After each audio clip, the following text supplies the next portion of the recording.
Hello.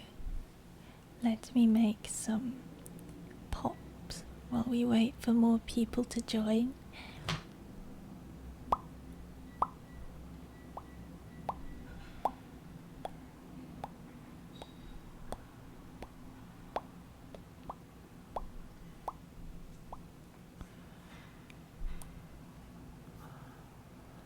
Oops, forgot to close the windows. Hold on a second.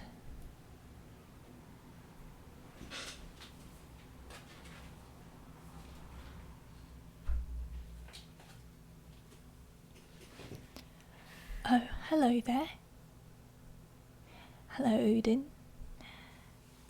How's it going? I hope you are ready for a comfy time reading about murderous genie and sultans and viziers and close friends and family members. Seems like there are a lot of murderous people in this book.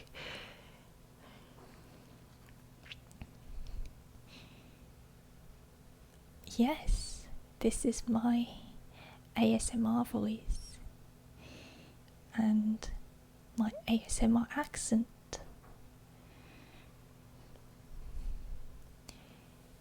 This is how I sound like when I don't want to hurt people's ears.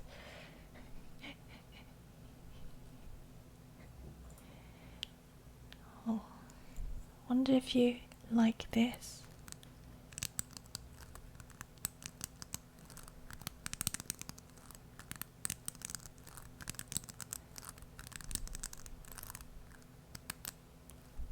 You thought I was a boy?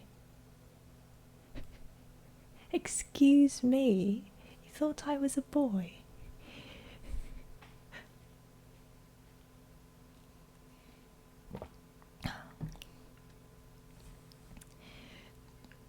Oh, I know I don't usually sound like this, but I'm pretty sure I did not sound half as much like a boy as I do a girl.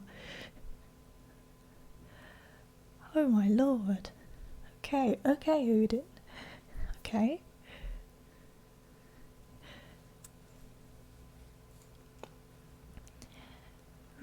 I suppose I should brief you about what happened in the story last week, since I don't think you came.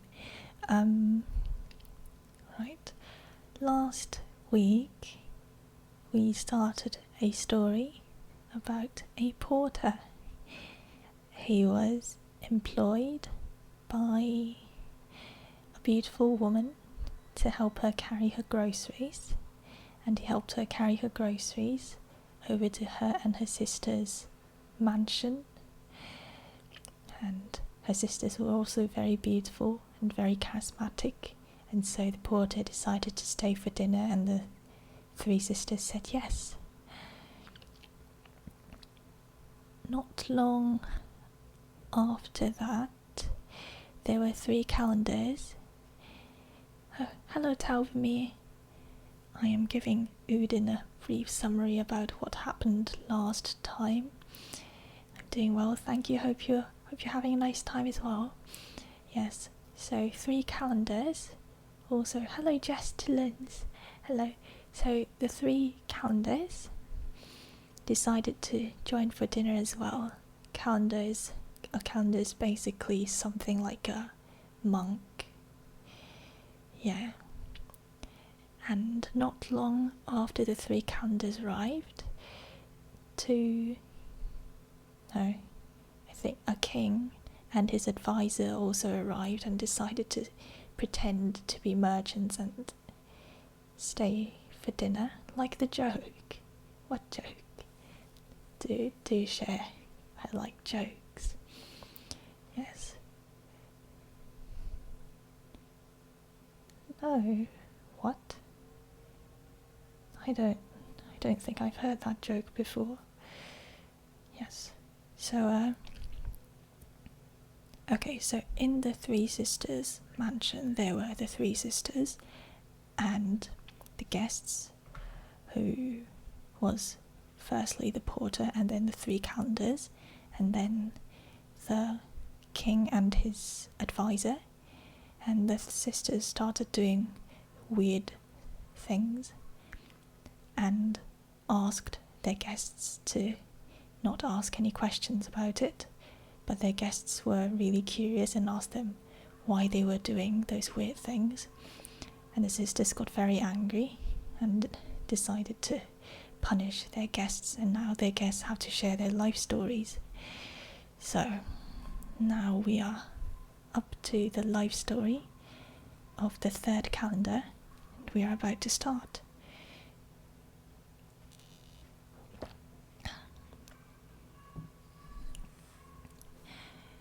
Alright, I see we have quite a few people here already, so I shall begin.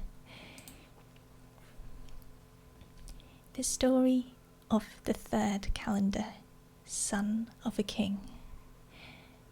My story, said the 3rd calendar, is quite different from those of my 2 friends. It was fate that deprived them of the sight of their right eyes, but mine was lost by my own folly. My name is Agib, and I am the son of a king called Kasib, who reigned over a large kingdom which had for its capital one of the finest seaport towns in the world. When I succeeded to my father's throne, my first care was to visit the provinces on the mainland, and then to sail to the numerous islands which lay off the shore in order to gain the hearts of my subjects. These voyages gave me such a taste for sailing that I soon determined to explore more distant seas, and commanded a fleet of large ships to be got ready without delay. When they were properly fitted out, I embarked on my expedition. For 40 days, wind and weather were all in our favour, but the next night a terrific storm arose which blew us hither and thither for 10 days, till the pilot confessed that he had quite lost his bearings. Accordingly, a sailor was sent up to the masthead to try to catch sight of land, and reported that nothing was to be seen but the sea and sky, except a huge mass of blackness that lay astern. On hearing this, the pilot grew white, and, beating his breast, he cried, "Oh, sir, we are lost, lost," till the ship's crew trembled at they knew not what. When he had recovered himself a little, and was able to explain the cause of his terror, he replied, in answer to my question, that we had drifted far out of our course, and that the following day, about noon, we should come near that mass of darkness which, said he, is nothing but the famous Black Mountain. This mountain is composed of adamant, which attracts to itself all the irons and nails in your ship, and, as we are helplessly drawn nearer, the force of attraction will become so great that the iron and nails will fall out of the ships and cling to the mountain, and the ships will sink to the bottom with all that are in them. This it is that causes the side of the mountain towards the sea to appear of such a dense blackness.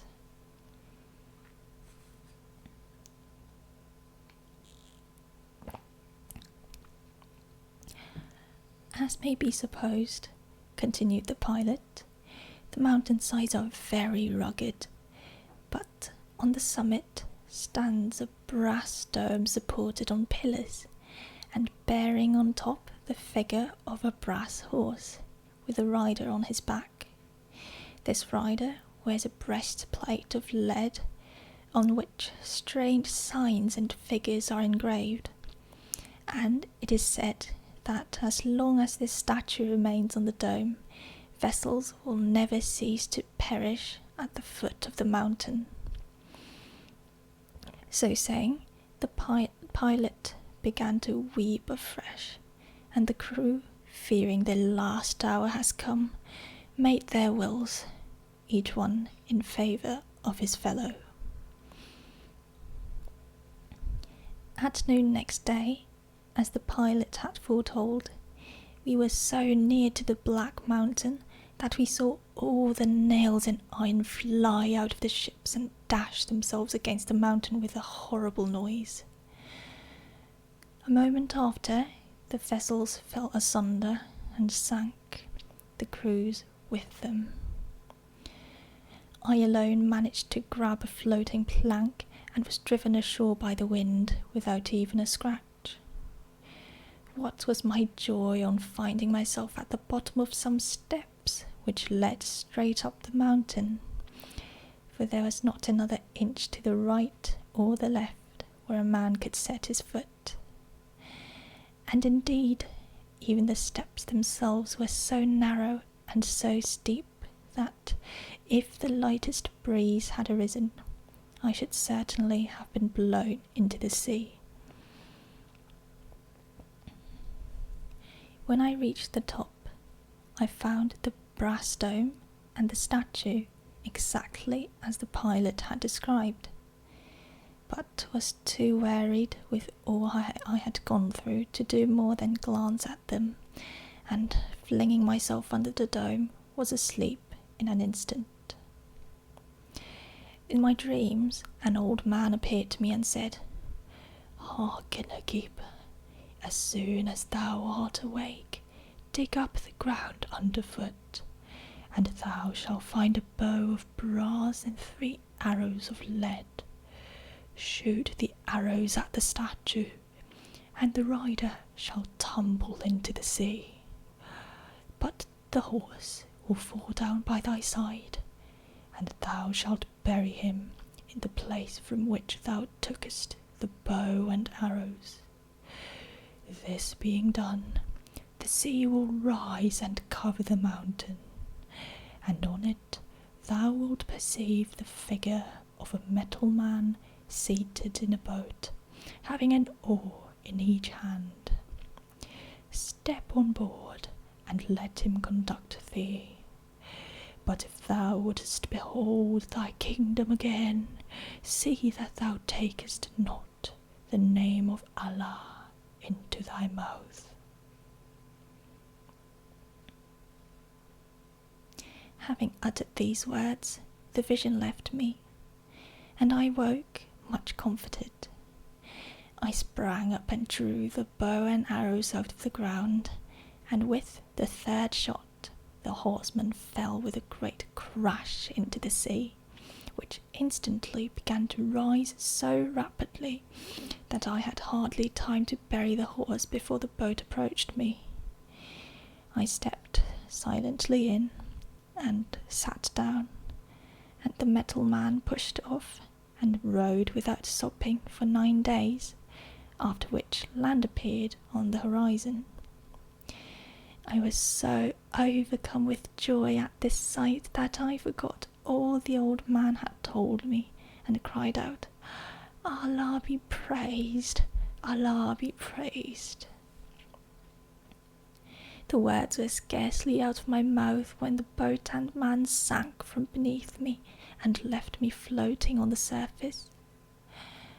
All that day and next night I swam and floated alternately, making as well as I could for the land which was nearest to me.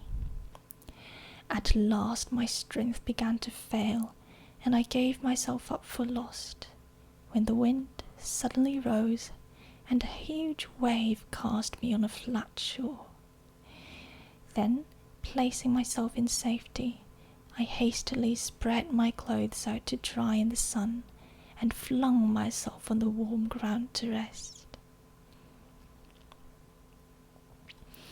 Next morning I dressed myself and began to look about me. There seemed to be no one but myself on the island, which was covered with fruit trees and watered with streams, but seemed a long distance from the mainland which I hoped to reach. Before, however, I had time to feel cast down, I saw a ship making directly for the island, and, not knowing whether it would contain friends or foes, I hid myself in the thick branches of a tree. The sailors ran the ship into a creek where 10 slaves landed, carrying spades and pickaxes. In the middle of the island they stopped and, after digging some time, lifted up what seemed to be a trapdoor. They then returned to the vessel 2 or 3 times for furniture and provisions, and finally were accompanied by an old man, leading a handsome boy of 14 or 15 years of age. They all disappeared down the trapdoor, and after remaining below for a few minutes, came up again, but without the boy, and let down the trapdoor, covering it with earth as before. This done, they entered the ship and set sail. As soon as they were out of sight, I came down from my tree and went to the place where the boy had been buried. I dug up the earth till I reached a large stone with a ring in the centre. This, when removed, disclosed a flight of stone steps, which led to a large room richly furnished and lighted by tapers. On a pile of cushions, covered with tapestry, sat the boy. He looked up, startled and frightened at the sight of a stranger in such a place, and, to soothe his fears, I at once spoke. "Be not alarmed, sir, whoever you may be. I am a king, and the son of a king, and will do you no hurt. On the contrary, perhaps I have been sent here to deliver you out of this tomb, where you have been buried alive." Hearing my words, the young man recovered himself, and when I had ended, he said, "The reasons, Prince, that have caused me to be buried in this place are so strange that they cannot but surprise you. My father is a rich merchant, owning much land and many ships, and has great dealings in precious stones, but he never ceased mourning that he had no child to inherit his wealth. At length, one day, he dreamed that the following year a son would be born to him, and when this actually happened, he consulted all the wise men in the kingdom as to the future of the infant. One and all, they said the same thing. I was to live happily till I was 15, when a terrible danger awaited me which I should hardly escape.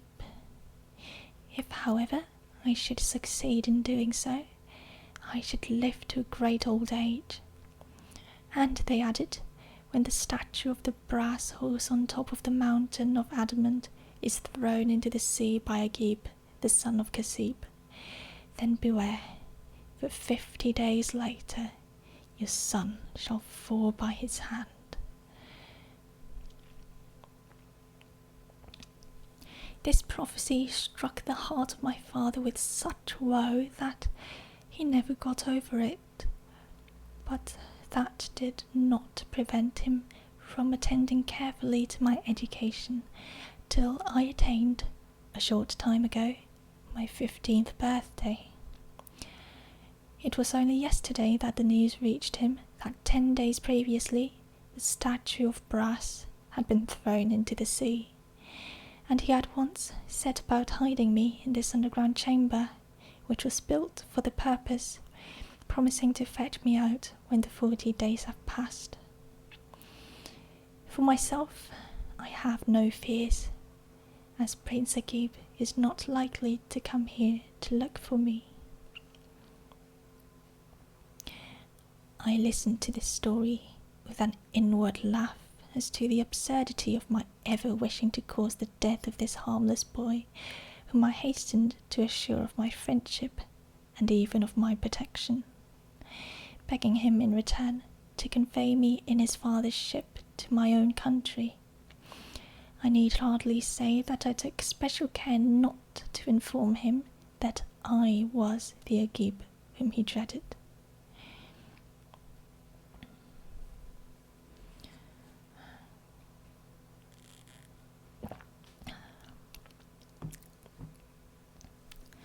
The day passed in conversation on various subjects, and I found him a youth of ready wit and of some learning.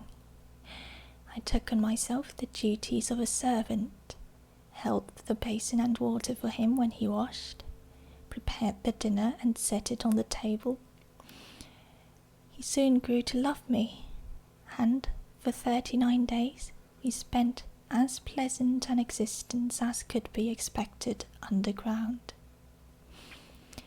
The morning of the 40th dawned, and the young man, when he woke, gave thanks in an outburst of joy that the danger has passed.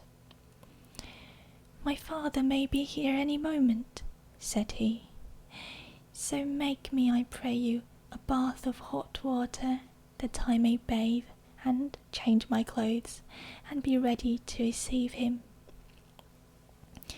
So I fetched the water as he asked, and washed and rubbed him, after which he lay down again and slept a little.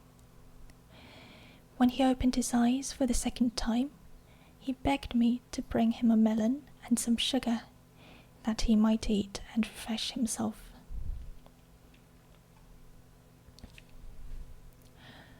I soon chose a fine melon out of those which remained, but could find no knife to cut it with. "Look in the corners over my head," said he, "and I think you will see one." It was so high above me that I had some difficulty in reaching it, and catching my foot in the covering of the bed, I slipped and fell right upon the young man, the knife going straight into his heart. At this awful sight, I shrieked aloud in my grief and pain. I threw myself on the ground and rent my clothes and tore my hair with sorrow. Then, fearing to be punished as his murderer by the unhappy father, I raised the great stone which blocked the staircase, and, quitting the underground chamber, made everything fast as before.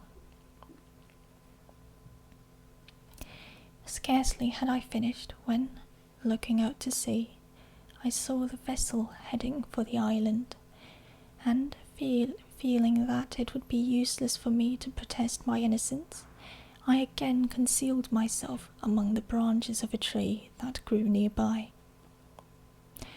The old man and his slaves pushed off in a boat directly the ship touched land, and walked quickly towards the entrance to the underground chamber. But when they were near enough to see that the earth had been disturbed, they paused and changed colour. In silence, they all went down and called to the youth by name. Then, for a moment, I heard no more. Suddenly a fearful scream rent the air, and next instant the slaves came up the steps, carrying with them the body of the old man who had fainted from sorrow. Laying him down at the foot of the tree in which I had taken shelter, they did their best to recover him, but it took a long while. When at last he revived, they left him to dig a grave, and then, laying the young man's body in it, they threw in the earth. This ended, the slaves brought up all the furniture that remained below, and put it on the vessel, and, breaking some boughs to weave a litter, they laid the old man on it, and carried him to the ship, which spread its sails and stood out to sea. So, once more, I was quite alone, and for a whole month I walked daily over the island, seeking for some chance of escape. At length, one day, it struck me that my prison had grown much larger, and that the mainland seemed to be nearer. My heart beat at this thought, which was almost too good to be true. I watched a little longer. There was no doubt about it, and soon there was only a tiny stream for me to cross. Even when I was safe on the other side, I had a long distance to go on the mud and sand before I reached the dry ground, and very tired I was when, far in front of me, I caught sight of a castle of red copper, which, at first sight, I took to be a fire. I made all the haste I could, and, after some miles of hard walking, stood before it, and gazed at it in astonishment, for it seemed to me the most wonderful building I had ever beheld. While I was still staring at it, there came towards me a tall old man, accompanied by 10 young men, all handsome and all blind of the right eye.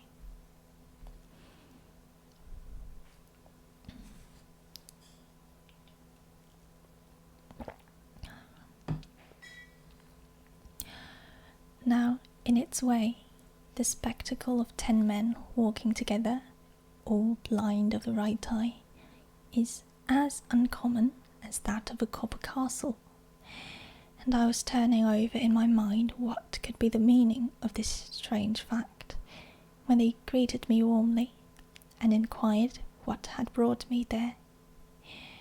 I replied that my story was somewhat long, but that if they would take the trouble to sit down, I should be happy to tell it them.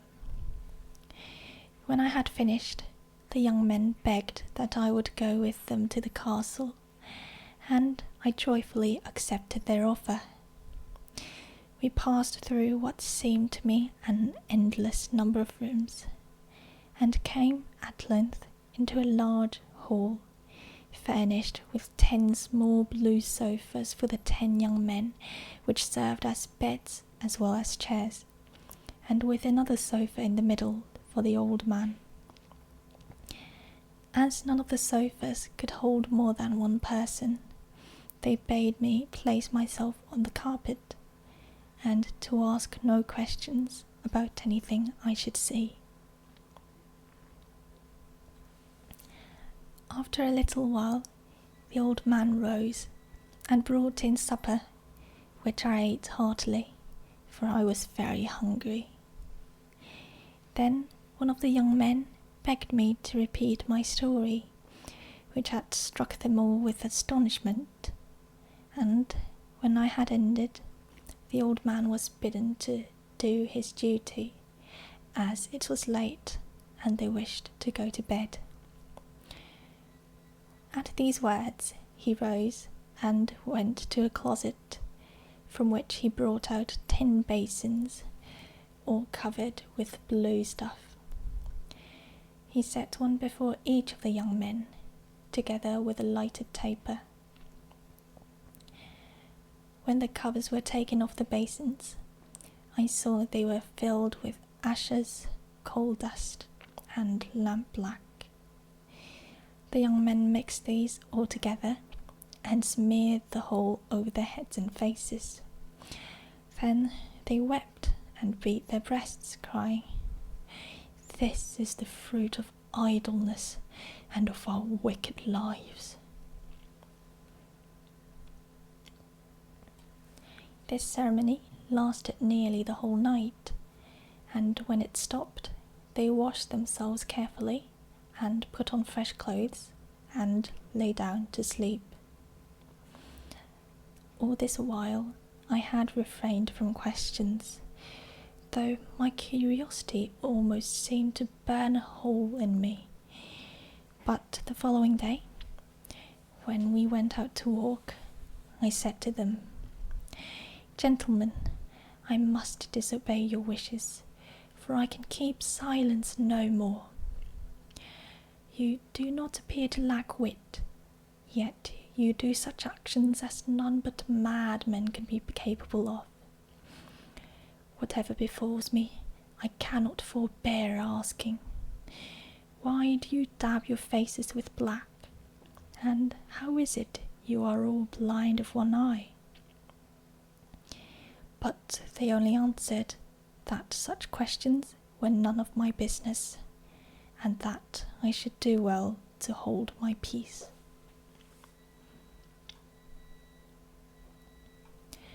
During that day we spoke of other things, but when night came, and the same ceremony was repeated, I implored them most earnestly to let me know the meaning of it all.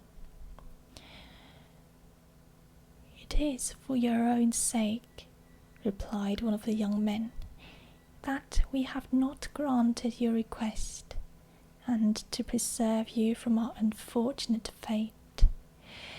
If, however, you wish to share our destiny, we will delay no longer." I answered that whatever might be the consequence, I wished to have my curiosity satisfied, and that I would take the result on my own head. He then assured me that, even when I had lost my eye, I should be unable to remain with them, as their number was complete, and I could not be added to. But to this I replied that, though I should be grieved to be part company with such honest gentlemen, I would not be turned from my resolution on that account. On hearing my determination, my 10 hosts then took a sheep and killed it, and handed me a knife, which they said I should by and by find useful. "We must sew you into this sheepskin," said they, "and then leave you. A fowl of monstrous size called a roc will appear in the air, taking you to be a sheep. He will snatch you up and carry you into the sky, but be not alarmed, for he will bring you safely down and lay you on the top of a mountain. When you are on the ground, cut the skin with the knife and throw it off. As soon as the roc sees you, he will fly away from fear, but you must walk on till you come to a castle covered with plates of gold studded with jewels. Enter boldly at the gate, which always stands open, but do not ask us to tell you what we saw or what befell us there, for that you will learn for yourself. This only we may say, that it cost us siege our right eye, and has imposed upon us our nightly penance." After the young gentlemen had been at the trouble of sewing the sheepskin on me, they left me, and retired to the hall. In a few minutes the roc appeared, and bore me off to the top of the mountain in his huge claws as lightly as if I had been a feather, for this great white bird is so strong that he has been known to carry even an elephant to his nest in the hills. The moment my feet touched the ground, I took out my knife and cut the threads that bound me, and the sight of me in my proper clothes so alarmed the roc that he spread his wings and flew away. Then I set out to seek the castle. I found it after wandering for about half a day, and never could I have imagined anything so glorious. The gate led into a square court, into which opened 100 doors, 99 of them being of rare woods, and one of gold. Through each of these doors I caught glimpses of splendid gardens or of rich storehouses.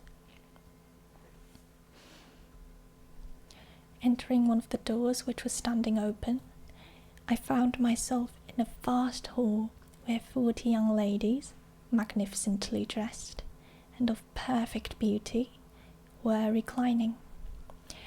As soon as they saw me, they rose and uttered words of welcome, and even forced me to take possession of a seat that was higher than their own, though my proper place was at their feet. Not content with this, one brought me splendid garments, while another filled a basin with scented water and poured it over my hands, and the rest busied themselves with preparing refreshments. After I had eaten and drunk of the most delicate food and rarest wines, the ladies crowded round me and begged me to tell them all my adventures.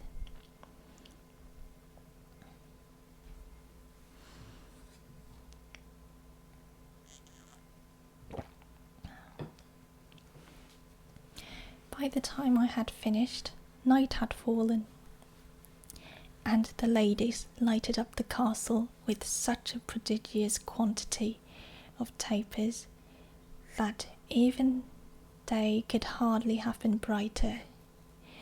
We then sat down to a supper of dried fruits and sweetmeats, after which some sang and others danced. I was so well amused that I did not notice how the time was passing, but at length one of the ladies approached and informed me that it was midnight, and that I must be tired. She would conduct me to the room that had been prepared for me. Then, bidding me good night, I was left to sleep.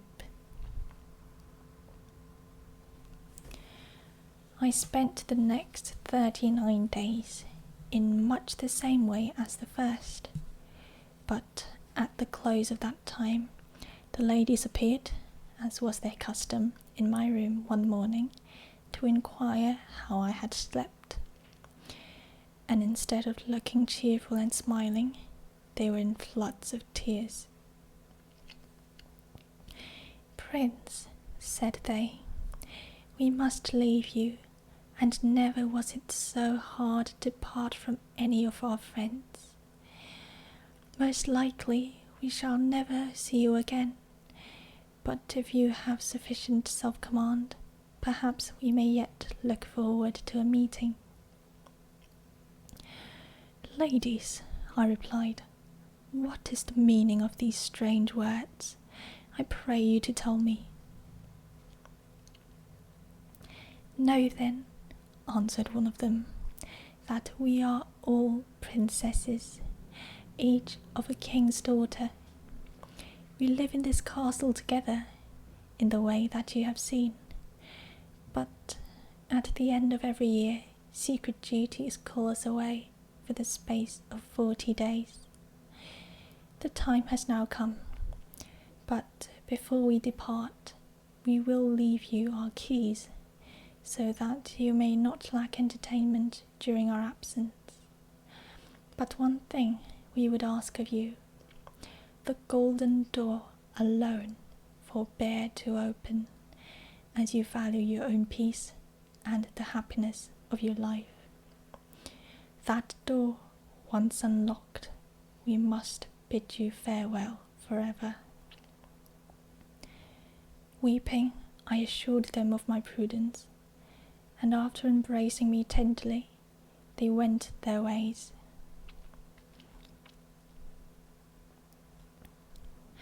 Every day I opened 2 or 3 fresh doors, each of which contained behind it so many curious things that I had no chance of feeling dull, much as I regretted the absence of the ladies. Sometimes it was an orchard, whose fruit far exceeded in bigness any that grew in my father's garden. Sometimes it was a court planted with roses, jessamine, daffodils, hyacinths, and anemones, and 1,000 other flowers of which I did not know the names. Or again, it would be an aviary, fitted with all kinds of singing birds, or a treasury heaped up with precious stones. But whatever I might see, all was perfect of its own sort.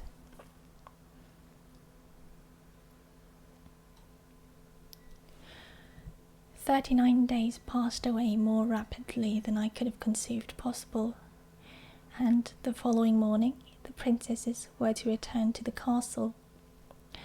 But alas, I had explored every corner, save only the room that was shut in by the golden door, and I no longer anything to amuse myself with. I stood before the forbidden place for some time, gazing at its beauty.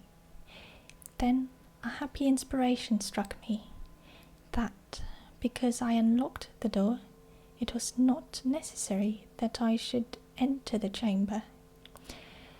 It would be enough for me to stand outside and view whatever hidden wonders might be therein. Thus, arguing against my own conscience, I turned the key, when a smell rushed out that, pleasant though it was, overcame me completely, and I fell fainting across the threshold. Instead of being warned by this accident, directly I came to myself, I went for a few moments into the air to shake off the effects of the perfume, and then entered boldly. I found myself in a large vaulted room, lighted by tapers, scented with aloes and ambergris, standing in golden candlesticks, whilst gold and silver lamps hung from the ceiling. Though objects of rare workmanship lay heaped around me, I paid them scant attention. So much was I struck by a great black horse which stood in one corner, the handsomest and best shaped animal I had ever seen. His saddle and bridle were of massive gold, curiously wrought. One side of his trough was filled with clean barley and sesame, and the other with rose water. I led the animal into the open air, and then jumped on his back, shaking the reins as I did so. But as he never stirred, I touched him lightly with a switch I had picked up on his stable. No soon after did he feel the stroke, than he spread his wings, which I had not perceived before, and flew up with me straight into the sky. When he had reached a prodigious height, he next darted back to the earth, and alighted on the terrace belonging to a castle, shaking me violently out of the saddle as he did so, and giving me such a blow with his tail that he knocked out my right eye. Half stunned as I was with all that had happened to me, I rose to my feet, thinking as I did so of what had befallen the 10 young men, and, watching the horse which was soaring into the clouds, I left the terrace and wandered on till I came to a hall, which I knew to have been one from which the rock had taken me, by the 10 blue sofas against the wall. The 10 young men were not present when I first entered, but came in soon after, accompanied by the old man. They greeted me kindly, and bewailed my misfortune, though, indeed, they had expected nothing less. "All that has happened to you," they said, "we also have undergone, and we should be enjoying the same happiness still, had we not opened the golden door while the princesses were absent. You have been no wiser than we, and have suffered the same punishment. We would gladly receive you among us to perform such penance as we do, but we have already told you that this is impossible. Depart therefore from hence, and go to the court of Baghdad, where you shall meet with him that can decide your destiny. They told me the way I was to travel, and I left them.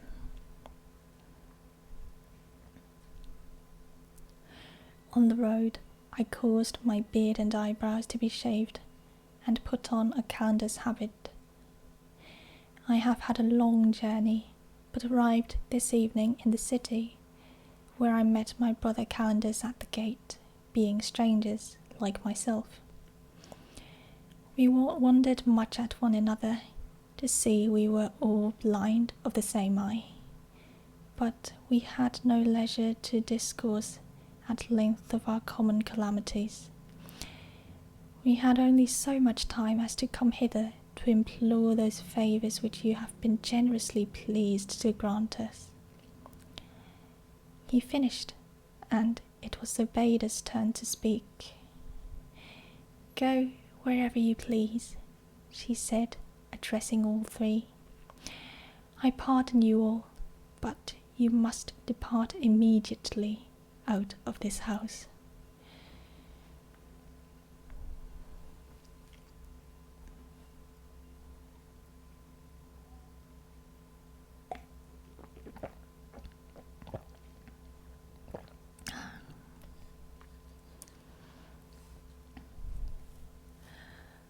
Oh, that man surely is not much good at following orders. As Jestlin's pointed out, can't even follow simple instructions. Moral of the story: if you're unable to follow simple instructions, then you'll be less well off as those who can.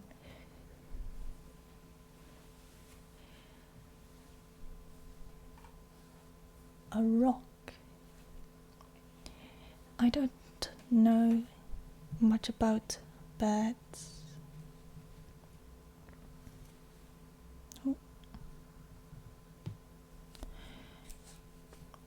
Perhaps I should Google it. I don't think I've ever seen a rock before. Bird.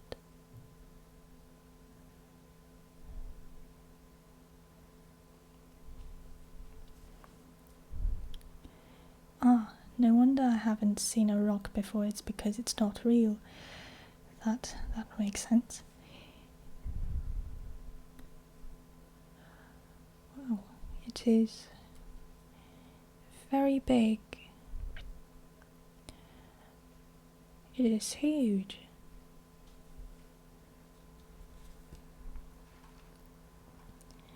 Moral of the story: trust no man who has shaved their head and eyebrows and is missing their right eye. True, very true.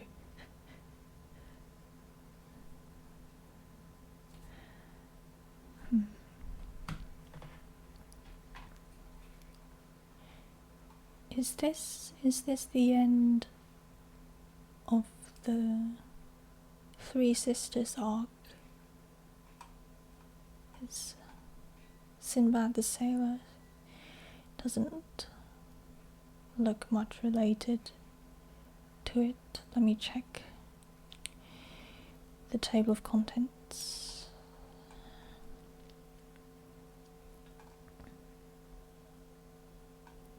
Yeah,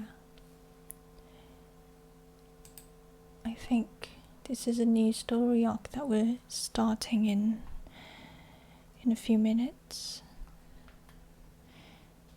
Kind of disappointed after all that trouble of reading through so many people's stories. We still couldn't get an answer as to why the three sisters behaved in such a strange manner.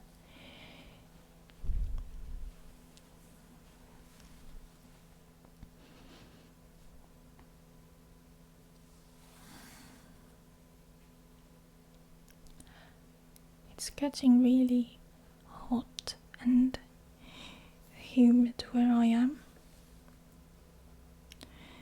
I went for a jog on Thursday and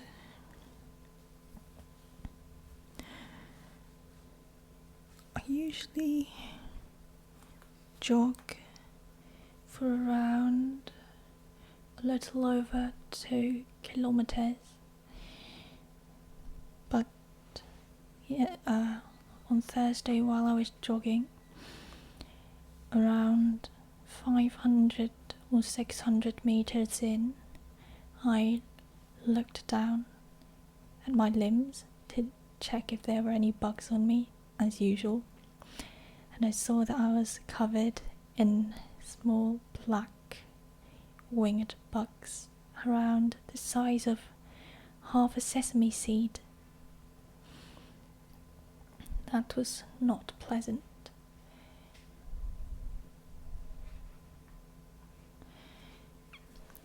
Yeah, all that just for her to tell them to leave. I know, right? Yes, so many bugs. I think I had 20 to 30 of them on me at one point, and it was super disgusting. I have never had that happen to me, ever. So I immediately turned back and started to run home for a shower because I was absolutely disgusted. There are even 2 on my forehead which I did not notice until 10 minutes later when I finally arrived somewhere which had a mirror and decided to take a good look at myself to see if there were any more bugs, and there on my forehead, 2 very happy bugs hitching a hike on me. Not a happy day.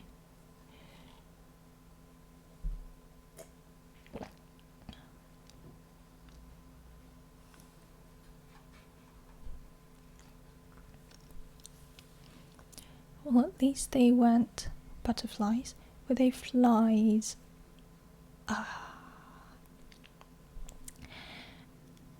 I'm not sure. I think they're either flies or gnats. That's how you pronounce it. Gnat. I don't know. I don't know what they are. Thank you for the follow, the Mr. Panini. I guess some people like listening to stories about bugs. Thank you for the follow. Very much appreciated. Yeah. So I went home and after a very long shower, I went on my computer and I googled about jogging and bugs. And I realised that I was already on the lucky end of things.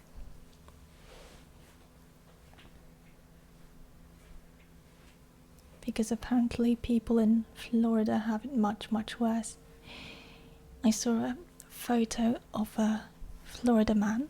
I don't know if it's our Florida man or another Florida man, but I saw a picture of a Florida man covered in bugs from head to chest, because that's where the picture showed. It only showed from the top of the head to his chest. Yes. Oh, are you from Florida as well? I don't know. It said they were gnats, but I don't really know what those are. They're kind of black. He was absolutely covered in them. It's like, yeah, it was terrible. Love bugs sound like a pleasant name for a bug. Do they bite or anything? Love bugs.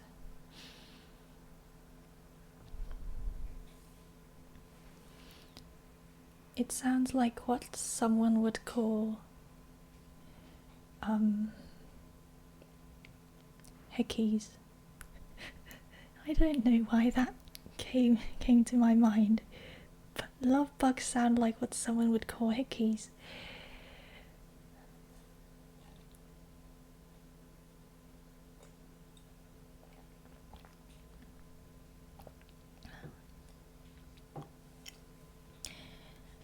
Alright, I am going to refill my mug. Give me a couple minutes.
Oh my lord, that sounds horrible. That sounds very scary. They are slightly acidic. Oh my lord. Florida is a very scary place.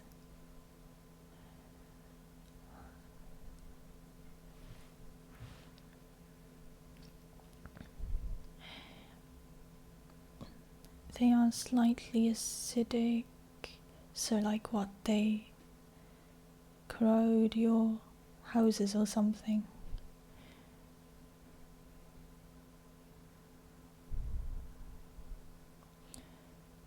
Oh,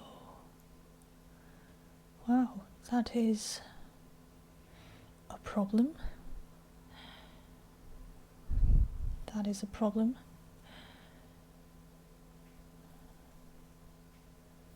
Huh. Very interesting.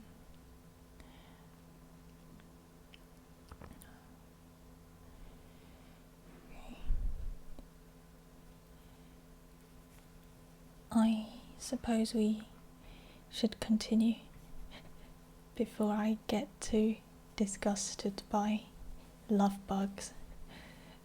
I now realise that I'm very fortunate to be living somewhere where there are no love bugs.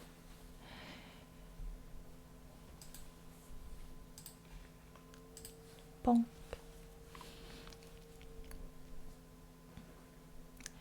The 7 Voyages of Sindbad the Sailor. In the times of the Caliph Harun al-Rashid, there lived in Baghdad a poor porter named Sindbad, who on a very hot day was sent to carry a heavy load from one end of the city to another. Before he had accomplished half the distance, he was so tired that, finding himself in a quiet street where the pavement was sprinkled with rose water and a cool breeze was blowing, he set his burden upon the ground and sat down to rest in the shade of a grand house. Very soon he decided that he could not have chosen a pleasanter place. A delicious perfume of aloes, wood, and pastilles came from the open windows and mingled with the scent of the rose water which steamed up from the hot pavement. Within the palace he heard some music, as of many instruments cunningly played, and the melodious warble of nightingales and other birds, and by this, and the appetizing smell of many dainty dishes, of which he presently became aware, he judged that feasting and merrymaking were going on. He wondered who lived in this magnificent house, which he had never seen before, the street in which it stood being one which he seldom had occasion to pass. To satisfy his curiosity, he went up to some splendidly dressed servants who stood at the door, and asked one of them the name of the master of the mansion.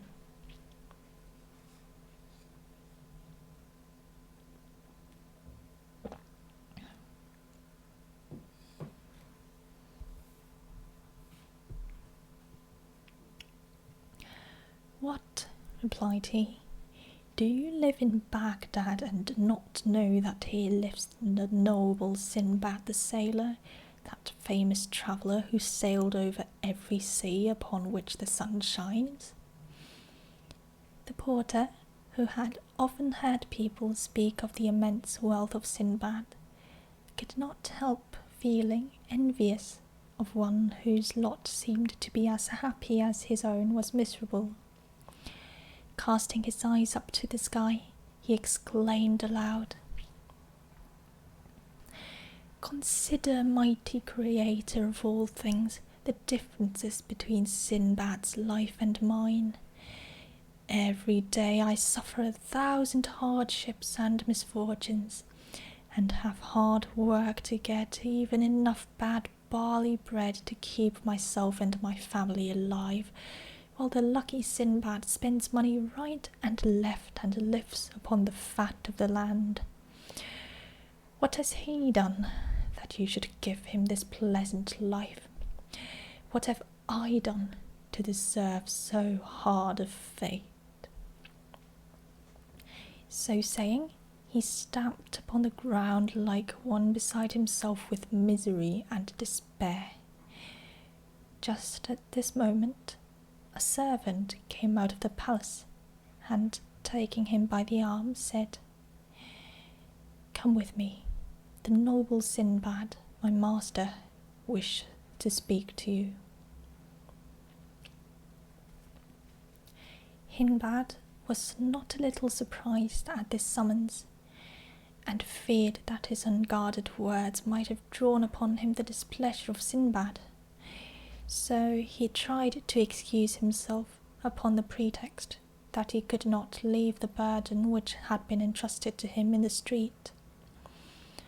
However, the lackey promised him that it should be taken care of, and urged him to obey the call so pressingly that at last the porter was obliged to yield.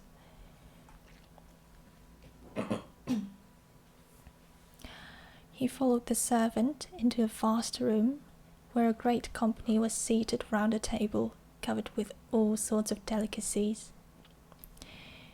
In the place of honour sat a tall, grave man, whose long white beard gave him a venerable air. Behind his chair stood a crowd of attendants, eager to minister to his wants. This was the famous Sindbad himself. The porter, more than ever alarmed at the sight of so much magnificence, tremblingly saluted the noble company. Sindbad, making a sign to him to approach, caused him to be seated at his right hand, and himself heaped choice morsels upon his plate, and poured out for him a draught of excellent wine, and presently, when the banquet drew to a close, spoke to him familiarly, asking his name and occupation. "My lord," replied the porter, "I am called Hindbad." "I am glad to see you here," continued Sindbad, "and I will answer for the rest of the company that they are equally pleased. But I wish you to tell me what it was that you said just now in the street."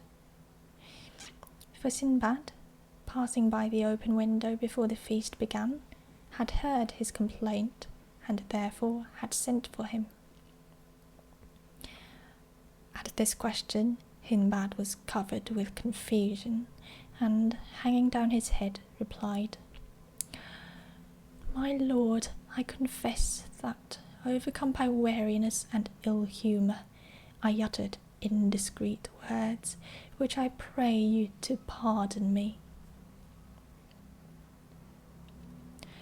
"Oh," replied Sindbad, "do not imagine that I am so unjust as to blame you.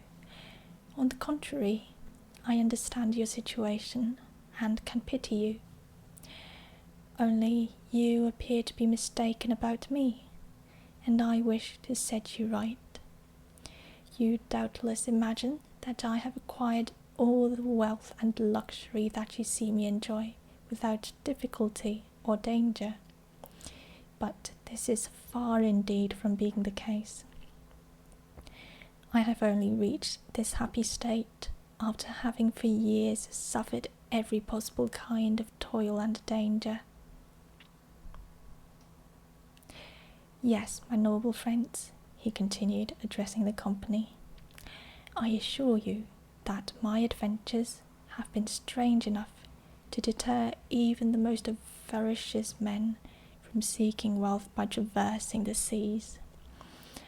Since you have perhaps heard but confused accounts of my 7 voyages, and the dangers and wonders that I have met with by sea and land, I will now give you a full and true account of them, which I think you will be well pleased to hear."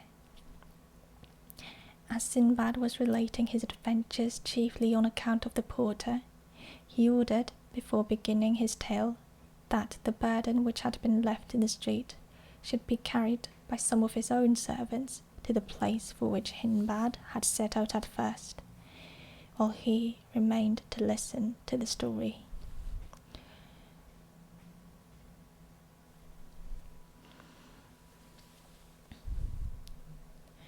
Interesting.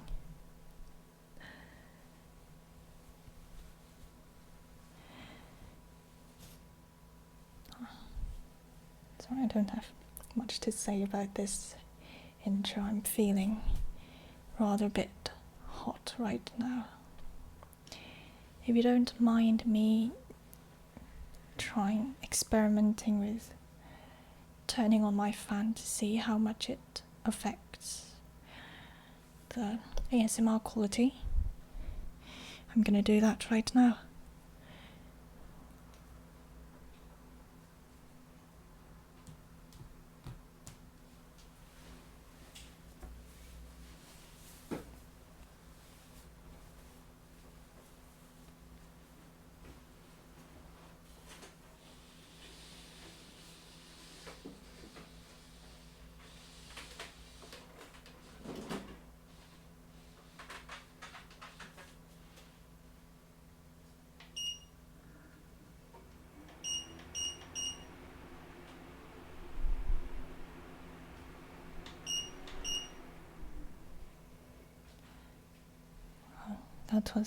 That was a bit loud, wasn't it?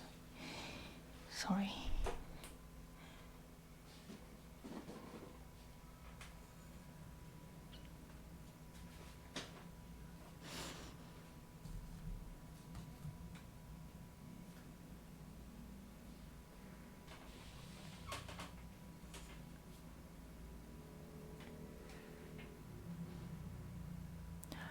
Oh, wasn't bad actually.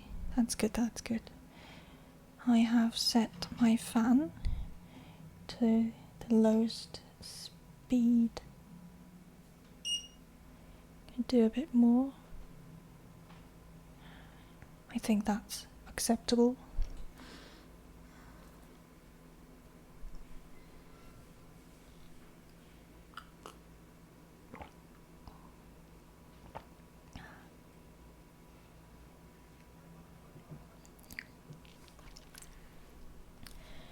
Let me take a look at how long the first voyage is. Oh,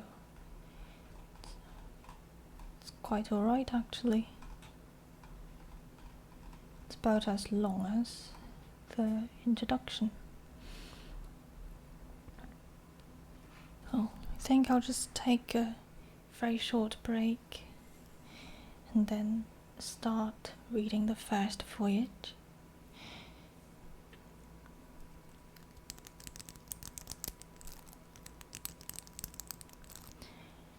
The last time I made this sound, it got clipped, so I'm gonna do it again.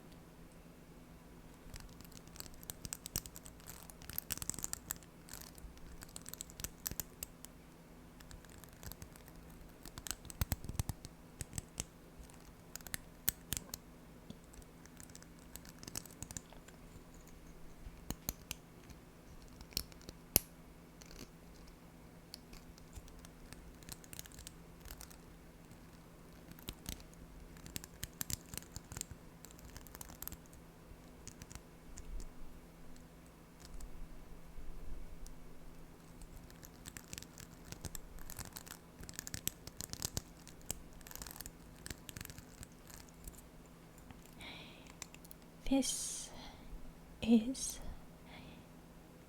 a pen holder for your notebooks.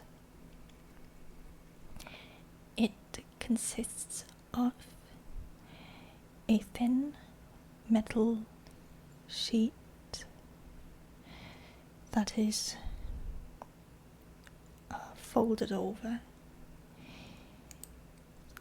So basically the metal sheet acts like a clip that would clip onto your notebook cover or wherever you want. And on this metal sheet is attached two springs, two metal-y springs that you're meant to put your pens in so that you can store two pens on your notebook while you carry it around. Then you won't have to get yourself a pencil case just for two pens.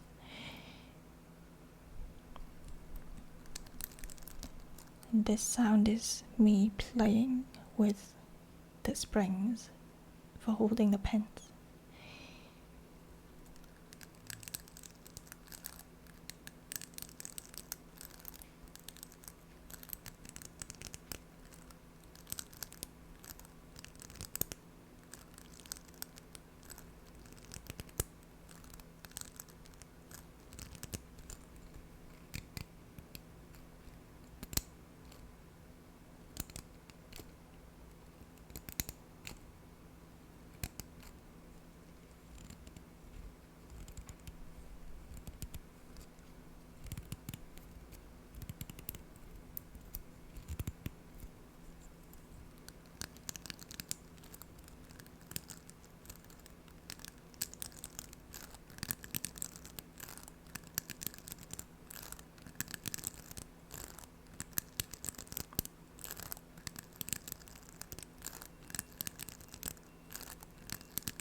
That sounds nice.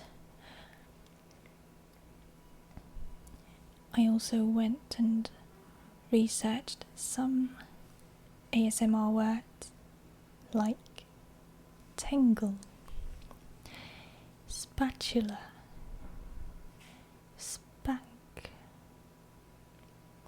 spoon.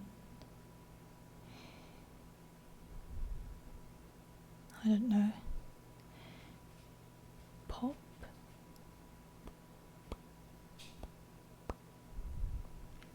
Something like that.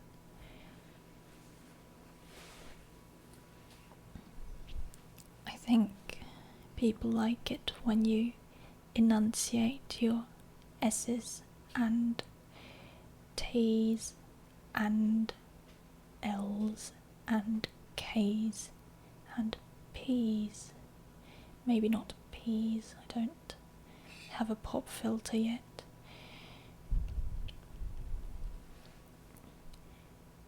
Takoyaki. Takoyaki. Am I pronouncing it right? Takoyaki. It's got 2 K's and a T. Some consonants are more popular. It's also tasty. I like takoyaki. I once had takoyaki at a supermarket. Stipple. I once had a stipple takoyaki at a supermarket with a friend.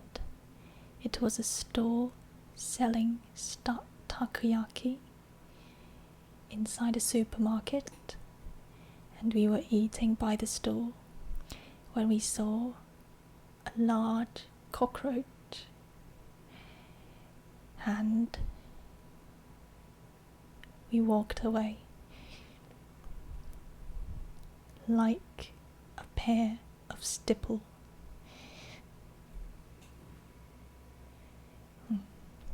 Sticking to my storytelling style by attempting to make a coherent story out of trigger words, but it doesn't seem like I'm doing very well.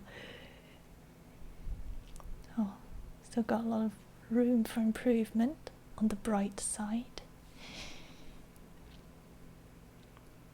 10 out of 10 trigger story. Thank you.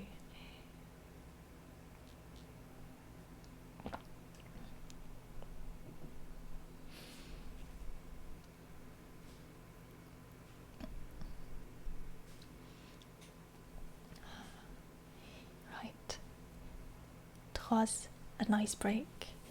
Now for the first voyage. I think after the first voyage I'll need to leave. I've got work to do. But if you do stay till the end, I would like to raid a good friend of mine who is doing a 12-hour stream today. Hello LaRoche41. How are you doing? I should stop doing this really, asking people how they're doing. I hate it when streamers ask me how I'm doing when I join a stream, because it's getting old. Oh, maybe I should ask something like, welcome to my stream, what is your favourite trigger word of the day? That would be more on topic.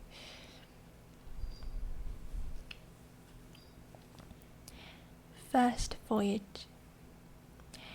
I had inherited considerable wealth from my parents, and being young and foolish, I at first squandered it recklessly upon every kind of pleasure.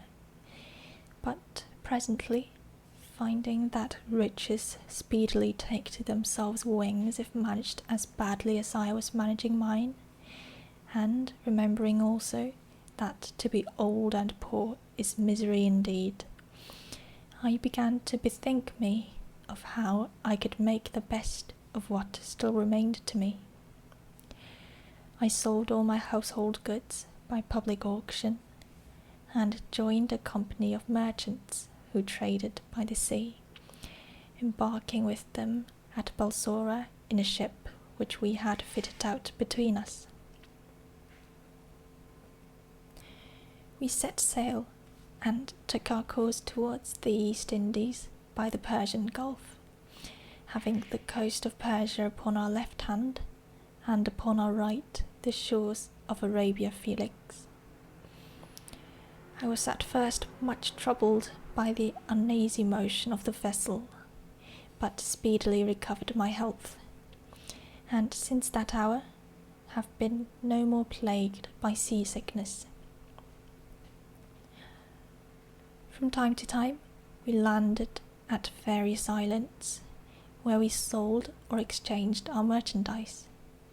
And one day, when the wind dropped suddenly, we found ourselves becalmed close to a small island like a green meadow, which only rose slightly above the surface of the water. Our sails were furled, and the captain gave permission to all who wished to land for a while and amuse themselves. I was among the number, but when after strolling about for some time, we lighted a fire and sat down to enjoy the repast which we had brought with us, we were startled by a sudden and violent trembling of the island, while at the same moment those left upon the ship set up an outcry, bidding us to come on board for our lives, since what we had taken for an island was nothing but the back of a sleeping whale. Those who were nearest to the boat threw themselves into it. Others sprang into the sea. But before I could save myself, the whale plunged suddenly into the depths of the ocean, leaving me clinging to a piece of wood which we had brought to make our fire. Meanwhile, a breeze had sprung up, and in the confusion that ensued on board, our vessel, in hoisting the sails and taking up those who were in the boat and clinging to its sides, no one missed me, and I was left at the mercy of the waves. All that day I floated up and down, now beaten this way, now that, and when night fell, I despaired for my life. But, weary and spent as I was, I clung to my frail support, and great was my joy when the morning light showed me that I had drifted against an island. The cliffs were high and steep, but luckily for me, some tree roots protruded in places, and by their aid I climbed up at last, and stretched myself upon the turf at the top, where I lay, more dead than alive, till the sun was high in the heavens. By that time I was very hungry, but after some searching I came upon some eatable herbs and a spring of clear water, and was much refreshed. I set out to explore the island. Presently I reached a great plain where a grazing horse was tethered, and as I stood looking at it, I heard voices talking apparently underground, and in a moment a man appeared who asked me how I came upon the island. I told him my adventures, and heard in return that he was one of the grooms of Mirage, the king of the island, and that each year they came to feed their master's horses in this plain. He took me to a cave where his companions were assembled, and where I had eaten of the food they set before me.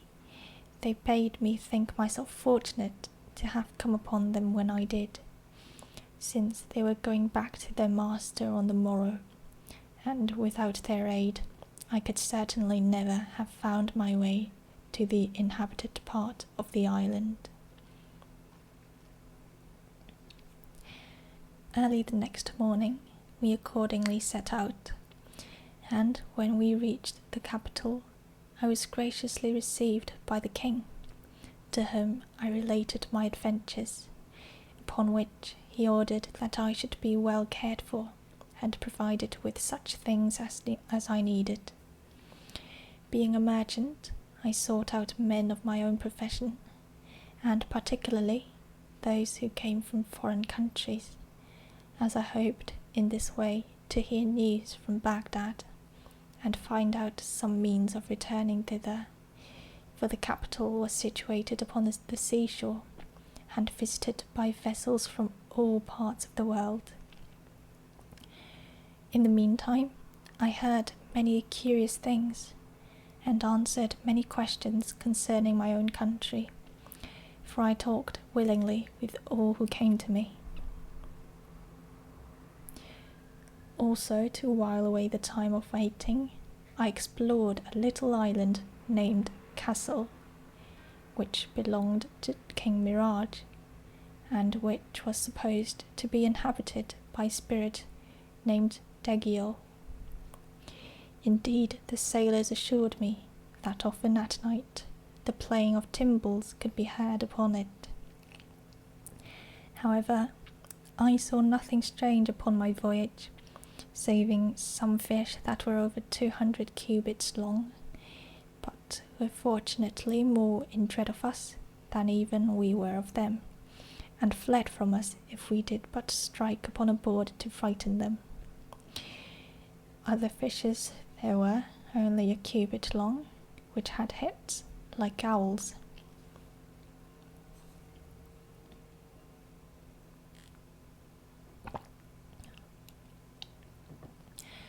One day, after my return, as I went down to the quay, I saw a ship which had just cast anchor and was discharging her cargo, while the merchants to whom it belonged were busily directing the removal of it to their warehouses.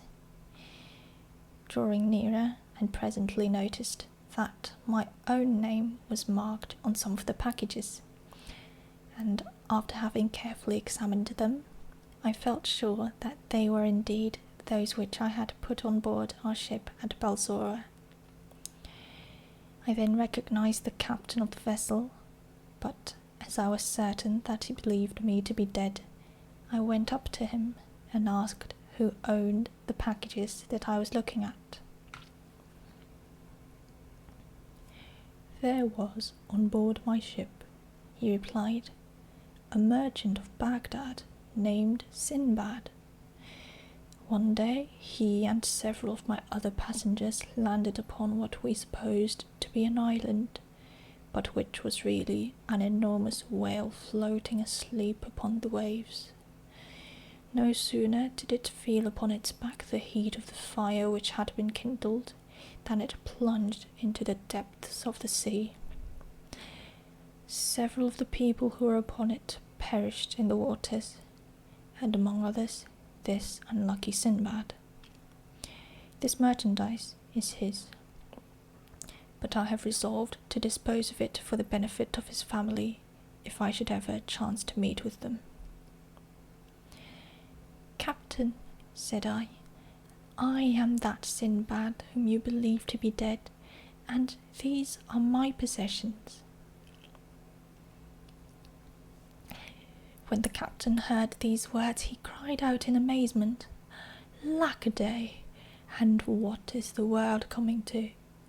In these days there is not an honest man to be met with. Did I not with my own eyes see Sindbad drown? And now you have the audacity to tell me that you are he. I should have taken you to be a just man, and yet for the sake of obtaining that which does not belong to you, you are ready to invent this horrible falsehood." "Have patience, and do me the favour to hear my story," said I. "Speak then," replied the captain. "I am all attention." So I told him of my escape and of my fortunate meeting with the king's grooms, and how kindly I had been received at the palace. Very soon I began to see that I had made some impression upon him, and after the arrival of some of the other merchants, who showed great joy at once more seeing alive, he declared that he also recognized me. Throwing himself upon my neck, he exclaimed, "Heaven be praised that you have escaped from so great a danger. As to your goods, I pray you take them, and dispose of them as you please." I thanked him and praised his honesty, begging him to accept several bales of merchandise in token of my gratitude, but he would take nothing. Of the choicest of my goods, I prepared a present for the King Mirage, who was at first amazed, having known that I had lost my all. However, when I had explained to him how my bales had been miraculously restored to me, he graciously accepted my gifts, and in return gave me many valuable things. I then took leave of him, and exchanging my merchandise for sandal and aloes wood, camphor, nutmegs, cloves, pepper, and ginger, I embarked upon the same vessel and traded so successfully upon our homeward voyage that I arrived in Balsora with about 100,000 sequins. My family received me with as much joy as I felt upon seeing them once more. I bought land and slaves and built a great house in which I resolved to live happily, and in the enjoyment of all the pleasures of life to forget my past sufferings.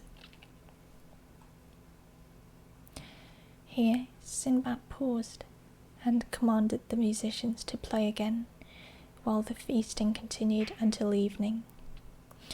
When the time came for the porter to depart, Sindbad gave him a purse containing 100 sequins, saying, "Take this, Sindbad, and go home. But tomorrow come again, and you shall hear more of my adventures." The porter retired, quite overcome by so much generosity, and you may imagine that he was well received at home, where his wife and children thanked their lucky stars that he had found such a benefactor. The next day, Sindbad, dressed in his best, returned to the Voyages' house, and was received with open arms. As soon as all the guests had arrived, the banquet began as before, and when they had feasted long and merrily, Sindbad addressed them thus: "My friends, I beg that you will give me your attention while I relate the adventures of my second voyage, which you will find even more astonishing than the first."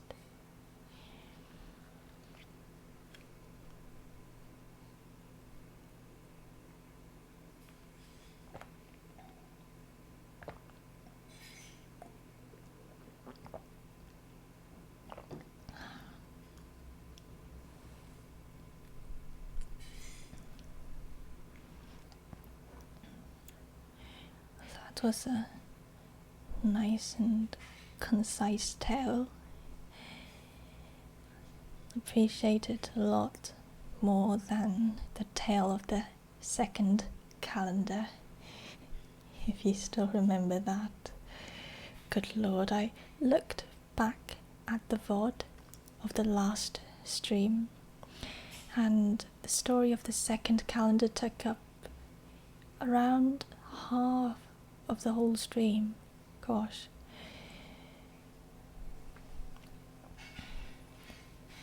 Yes, that was a bit overwhelming, really, because I actually had something that I had to do after my last stream, and I thought, okay, every other story that I've seen in this isn't too long. I think I can manage to finish off the story of the second calendar in 20 minutes or something, and then it ended up taking 40. Oh. When the prince was being robbed by, robbers, I thought, this must be where he loses his eye, but no. And when he met the genius, I thought, the genius must be so mad at him that he's going to take out his eye. But again, no. I guess some tales are unexpected like that.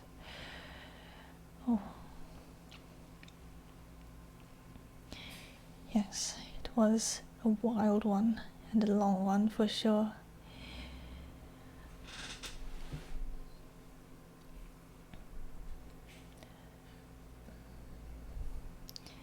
Oh,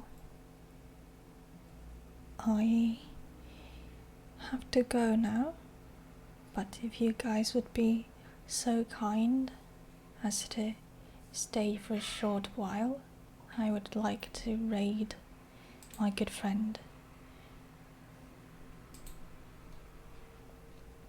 Thank you for coming, Jestulence. Thank you for coming, everyone. Yes, oh, thank you, thank you.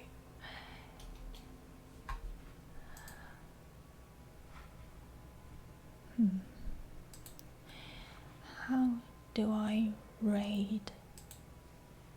Let's see. Create a dashboard. Stream manager. Ah, there we go. Raid channel. Let's go.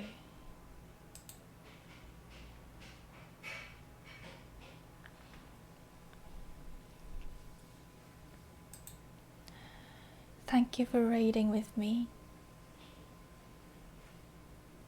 Let's go, let's go.